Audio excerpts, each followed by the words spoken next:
Gandahan lang ha. Kaya mo problema yan. Uy. Kaibigan ko mo yung dalawa. What? Taas pa naman. Sila nga. Ano kayong ginagawa nitong dalawa? What? Parang manunakaw ng niyog. Ngayon kayo dyan. May naisip akong paraan.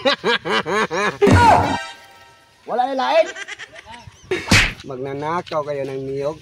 Nanakawin ko din. Para hindi ako makita. Dumisa. Ngayon ka. Tingnan ko kung saan niya ilagay. Ayun na. Ayun na. Ayun na. Nandun lang. Ngayon ka. Kukunin ko yun. Kukunin. Bumalik na. Baba ka na dyan, Brad. Sa kabila tayo. Sige, sige.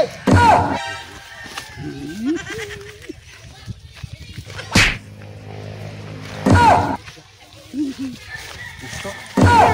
Dalhin ko na. Oh, ang dami ko na. Babalik pa ako kasi nagkuha man sila ng niyo.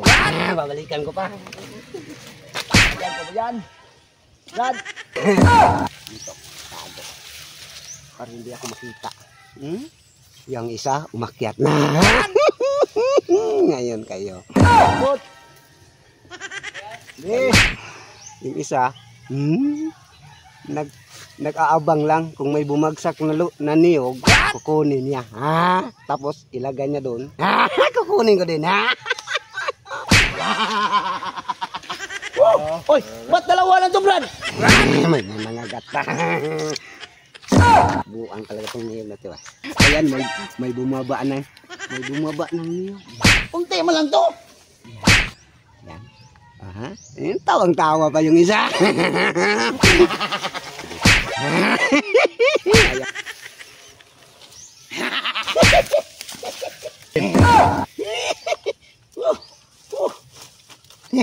Yan.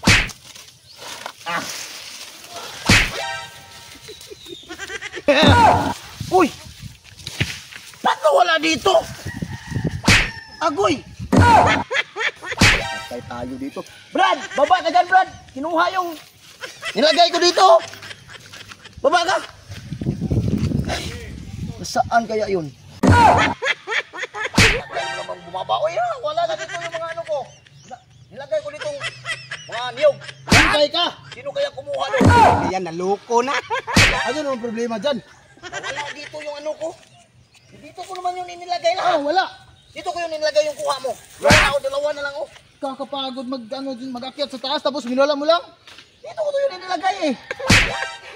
Mag-awa nila kasi nawala yung kuha nilang niyog. Ninakaw ko mga. Sino naman kumuha na tayo na naman dalawa dito? Ayan, naloko na. Yun na nga, sinabi ko, bantayan mo. Dapat binantayan mo. May tawa. Ay, ikaw pala yung maglako. Buwan ka.